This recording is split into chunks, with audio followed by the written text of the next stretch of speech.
하나님, 오늘 이 시간 예배와 기도로 주일 새벽을 깨웁니다.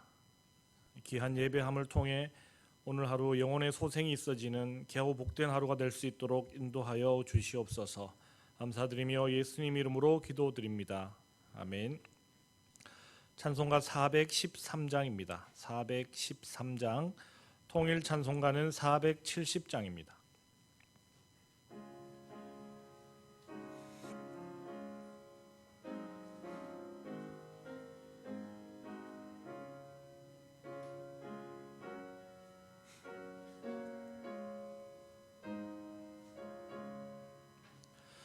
내 평생에 가는 길 순탄하여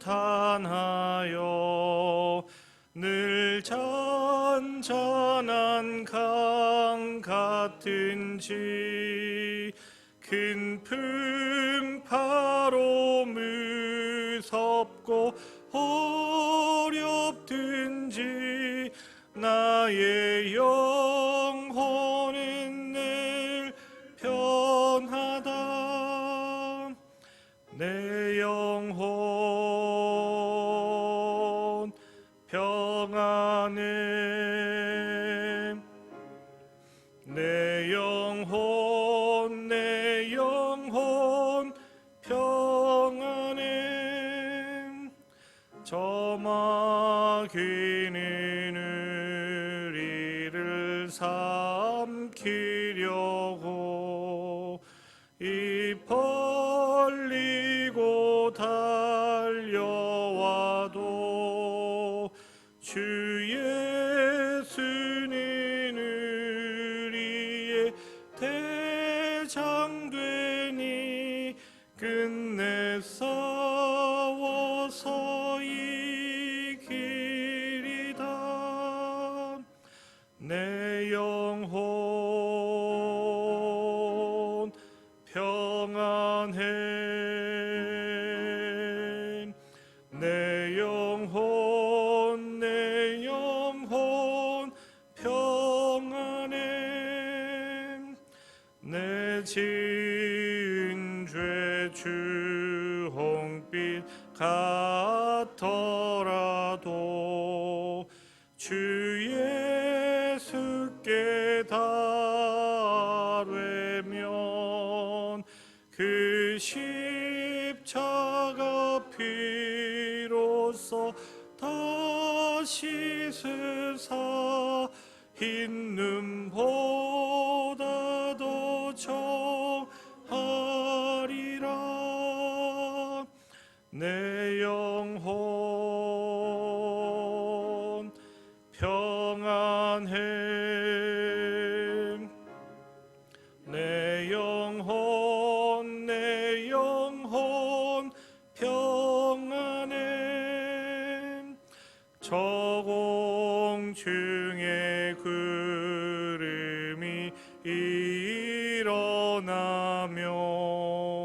큰 나팔이 울릴 때에 주 오셔서 세상을 심판해도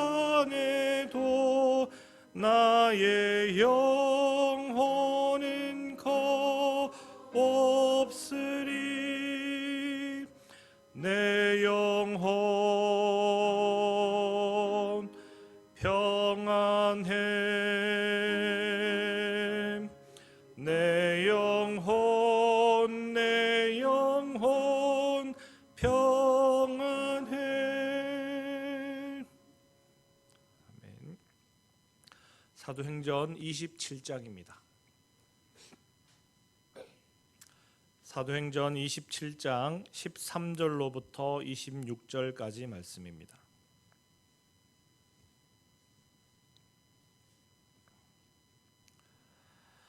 남풍이 순하게 불매 그들이 뜻을 이룬 줄 알고 닻을 감아 그레데 해변을 끼고 항해하더니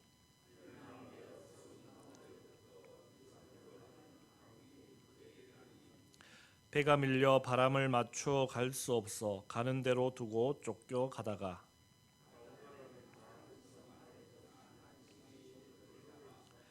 끌어올리고 줄을 가지고 선체를 둘로 감고 스르디스에 걸릴까 두려워하여 연장을 내리고 그냥 쫓겨가더니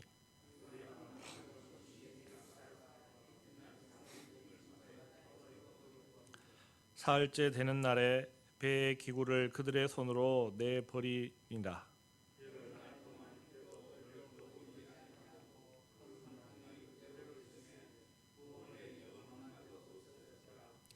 여러 사람이 오래 먹지 못하였음에 바울이 가운데 서서 말하되 여러분이여 내 말을 듣고 그레데에서 떠나지 아니하여 이 타격과 손상을 면하였더라면 좋을 뻔하였느니라.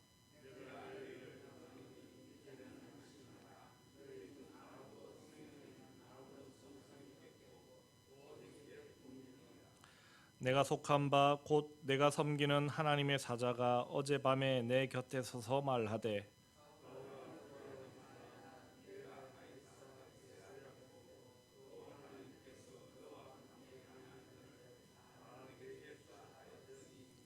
그러므로 여러분이여 안심하라. 나는 내게 말씀하신 그대로 되리라고 하나님을 믿노라.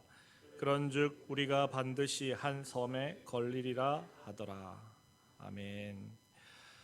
예수님이 죽은 자 가운데서 다시 살아났다고 주장한다는 이유로 바울은 유대인들에게 고발당했습니다. 그래서 가이사랴 총독 베스도와 아그리빠 왕과 버니게 앞에서 신문을 당하였지만 결국 그에게는 아무런 혐의가 없다라는 판결이 내려졌습니다. 신문관들은 바울을 신문한다 생각했을지 몰라도 바울은 자신이 신문 받는다고 생각하지 않았습니다. 왜냐하면 그 일을 바울은 그들에게 복음을 전하는 기회로 여겼기 때문입니다. 신문은 신문 대상자의 혐의를 찾아내는 것이 목적인데 그들이 바울의 혐의를 찾지 못했다는 것은 어떻게 보면 신문하는 자들의 실패라고 그렇게 말할 수 있습니다. 그러나 그들에게 복음을 전하는 일을 성공적으로 마친 바울은 그 자리에 승리자였습니다.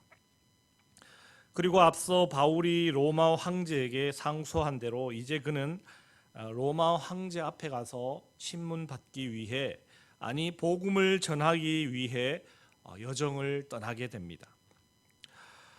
바울은 율리오라는 백부장의 호송하에 배를 타고 로마로 떠나게 됩니다. 이후 27장 37절에 의하면 그 배에 탄 사람이 모두 276명이라는 기록을 통해 그 배에 탄 사람들과의 숫자를 보았을 때 그 배의 규모는 꽤 큰 배로 이해되어집니다. 그러나 그 배가 아무리 크고 인원이 많이 탔다고 해서 그 배가 무사히 항해를 잘 할 수 있느냐? 그렇지 않다라는 것입니다. 아무리 그 배가 크고 인원이 많이 탔다 할지라도 그 배는 바람이 이끄는 대로 이리저리 끌려다닐 수밖에 없는 것이 현실입니다. 이는 마치 세상을 살아가는 우리들의 삶과도 비슷합니다. 우리가 살아가는 삶도 자신의 뜻대로 자신의 의지대로 되는 것 하나 없이 배가 바람 따라 휘청이듯이 우리의 삶도 그럴 때가 많이 있다라는 것이죠. 그렇게 우여곡절 끝에 바울 일행은 아름다운 항구라는 뜻의 이름을 가진 미항이라는 곳에 도착하게 됩니다. 바울은 거기에서 그 배에 탄 사람들에게 이렇게 계속 항해를 해 나가다가는 재난에 빠지고 배와 짐이 큰 손실을 입게 되고 우리들의 목숨까지 위태로워질 것이라고 그렇게 그 사람들에게 경고하기에 이릅니다. 바울은 어떻게 이러한 경고를 그들에게 할 수 있었을까요? 기록된 내용은 없어도 아마도 성령께서 바울에게 알게 하셨을 것입니다. 그러나 그들이 항해하고 있는 때가 겨울이었는지 그 미항이라는 곳은 겨울을 보내기에는 적당하지 않았습니다. 추운 날씨를 평안하게 지낼 기반 시설들이 잘 되어 있지 않았는지 선장과 선주는 베닉스라는 항구까지 계속해서 항해하기를 원했고 백부장도 그 선장과 선주의 뜻을 따랐습니다. 그도 그럴 것이 배와 운항의 전문가들의 말을 따르는 것이 더 상식적이기 때문입니다. 누가 봐도 배와 운항에 있어서 비전문가인 바울의 말을 따르는 것은 어리석은 일처럼 그렇게 여겨졌을 것입니다. 이러한 모습 또한 오늘날 살아가는 우리들의 모습과 흡사하다 할 수 있습니다. 우리는 세상을 살아갈 때 하나님의 말씀과 뜻을 무시한 채 세상의 가치관과 이치를 따르며 살아갈 때가 많습니다. 그것이 옳고 바르다고 생각합니다. 그러나 우리는 세상의 이치와 가치관이 아닌 하나님의 뜻에 순종하여 살아가는 것이 더 옳은 삶이라는 것을 오늘 말씀을 통해 다시 한번 깨닫고 고백하는 그러한 시간이 되시길 바랍니다. 그렇게 하여 바울의 말을 무시하고 다시 출발하게 되는 것이 오늘 우리가 읽은 말씀의 시작입니다. 바울을 통해 전해들은 하나님의 말씀에 순종하지 않은 그들의 모습은 어떻게 되었습니까? 처음에는 남풍이 순하게 불어 그들의 판단이 맞다고 생각했으나 이내 그들은 유라굴로라는 광풍과 마주하게 됩니다. 이 유라굴로는 북동풍이라는 그러한 뜻을 가진 광풍입니다. 그레데 섬에 메사라고 하는 그러한 협곡이 있는데 거기에서 불어오는 이 강력한 골바람을 이르는 것이 바로 유라굴로입니다. 즉 바다 한가운데서 태풍을 만난 것과 같은 그러한 환경에 이들이 처했다라는 것입니다. 유라굴로를 만난 그 바울이 타고 가는 배 일행은 어떻게 되었을까요? 그들의 신세는 15절과 17절에 기록된 대로 쫓겨갔다라는 표현으로 대변됩니다. 이 쫓겨갔다라는 표현은 그들이 표류하였다라는 것을 뜻합니다. 표류하였다는 것은 그들의 뜻과 의지와 계획대로 갈 수 없었고 그저 바람과 물결에 휩쓸려 다녔다 하는 것을 말해 줍니다. 그리고 그 광풍과 함께 그들이 염려해야 하는 것은 바로 이 모래톱에 걸리지 않는 것이었습니다. 13절 말씀과 같이 그들은 해변을 끼고 항해를 했기 때문에 그들이 지나는 항로의 수심은 깊지 않았습니다.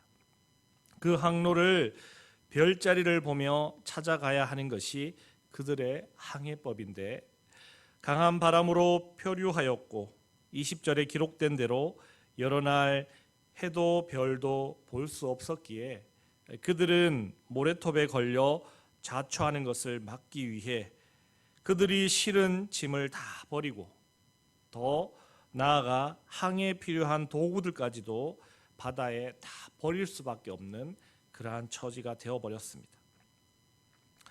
세상살이가 다 그렇습니다. 지금까지의 경험과 세상의 방법으로 살아가면 하나님 없이도 잘 살아갈 수 있을 것 같은데 믿었던 그 경험과 방법은 우리를 배신하고 결국은 우리를 집어삼키려 하고 달려들 뿐더러 우리가 가진 것까지도 다 빼앗아 가는 것입니다. 그래서 우리가 살 길은 오직 주님의 뜻에 순종하는 길밖에 없다는 것입니다. 그러한 처지가 되었을 때 바울은 그들 앞에서 서서 당당하게 이야기합니다. 어쩜 그 배에 탄 276명 가운데 바울이 가장 보잘것없고 비천한 사람이었을 것입니다. 왜냐하면 죄인의 신세로 바울은 그 배에 있었기 때문입니다. 그러나 이제 그는 그 배의 지도자처럼 당당하게 그들 앞에 섭니다. 그럴 수 있었던 것은 하나님의 말씀이 그에게 있었기 때문입니다. 바울은 앞서 자신이 예견한 대로 그대로 이루어진 것을 자신의 말에 권위로 주장하며 그들에게 안심하라고 말합니다. 상하는 것은 배뿐이고 아무도 생명에 손상을 입지 않는다 말하며 그들을 안심하게 합니다. 그 배에 탄 선장과 선주들은 그들의 지식과 경험과 노하우를 통해 그 배에 탄 사람들을 안심하고 안전하게 하려고 그렇게 했습니다.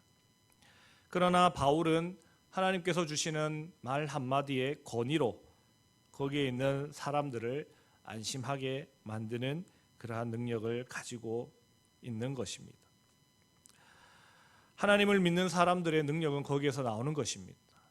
하나님과 함께하는 사람들은 하나님 주시는 그 말의 권위로 주님의 능력을 행할 수도 있다라는 것을 우리는 기억해야 하겠습니다.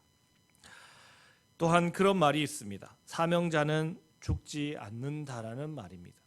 바울에게는 사명이 있었습니다. 바로 이 로마에 가서 황제 앞에서 복음을 전하는 것이 그에게 사명으로 주어졌습니다. 그래서 바울이 그 사명을 다하기까지 바울은 결코 죽지 않습니다. 또한 주의 사자가 말하기를 그 배의 사람들을 다 바울에게 주셨다 하였습니다. 주셨다는 것은 맡겼다는 것입니다. 하나님은 그 사람들을 왜 바울에게 맡기셨을까요? 그 배에 탄 사람들에게도 복음을 전하라는 것입니다. 바울이 로마로 압송되는 그 배도 이제는 전도의 현장이 되었고 바울과 함께하는 모든 사람은 이 바울의 전도 대상이 되었습니다. 비록 바울은 예수님처럼 풍랑을 잔잔하게 하여 사람들을 구하는 능력은 없지만 성령께서 함께 하시는 말 한마디로 그들을 죽음의 공포에서 건져 줍니다. 그리고 바울이 있는 곳이 어디이며 누구와 함께 있든 그곳은 전도하는 곳이며 그들은 전도의 대상자들이 되었습니다. 우리도 우리가 있는 곳이 어디이며 우리와 함께 있는 사람들이 누구이든 그들에게 복음을 전할 수 있어야 하겠습니다. 주님께서 주시는 권능의 말로 그들에게 복음을 전하시는 귀하고 복된 사명을 잘 감당하시는 여러분들이 다 되시길 주님의 이름으로 축복합니다. 기도하겠습니다. 하나님 감사합니다. 오늘도 귀한 주일 허락하시고 주님 전에 나와 예배함으로 귀하고 복된 주일을 시작하게 하시니 감사합니다. 이 주일을 통해 하나님께서 주시는 능력을 우리가 받아 누리게 하여 주시옵소서. 그 능력을 가지고 세상으로 나가 아직 주님을 알지 못하는 이들에게 복음을 전하게 하옵소서. 그 복음을 전할 때 우리 힘과 능력으로 되지 않고 오직 성령께서 주시는 능력으로야 되는 줄로 믿습니다. 그 힘과 능력으로 주님 우리에게 주신 귀한 사명, 복음 전하는 사명을 잘 감당하는 삶을 살아가게 하옵소서. 감사드리며 예수님 이름으로 기도드립니다. 아멘. 하늘에 계신 우리 아버지, 아버지의 이름을 거룩하게 하시며 아버지의 나라가 오게 하시며 아버지의 뜻이 하늘에서와 같이 땅에서도 이루어지게 하소서. 오늘 우리에게 일용할 양식을 주시고 우리가 우리에게 잘못한 사람을 용서하여 준 것 같이 우리 죄를 용서하여 주시고 우리를 시험에 빠지지 않게 하시고 악에서 구하소서. 나라와 권능과 영광이 영원히 아버지의 것입니다. 아멘. 이 시간 함께 기도하실 때 교회와 성도들의 건강을 위해서 기도해 주시고 오늘 모든 예배와 말씀을 선포하는 목회자들 위해서도 기도해 주시고 또 세계 각지에서 선교하시는 선교사님들의 사역과 열매를 위해서 교회 학교의 부흥을 위해서 나라와 민족과 세계 평화를 위해서 그리고 각자 개인적인 기도 제목 따라 기도하실 때 우리 주여 한번 크게 부르짖고 함께 기도하시겠습니다. 주여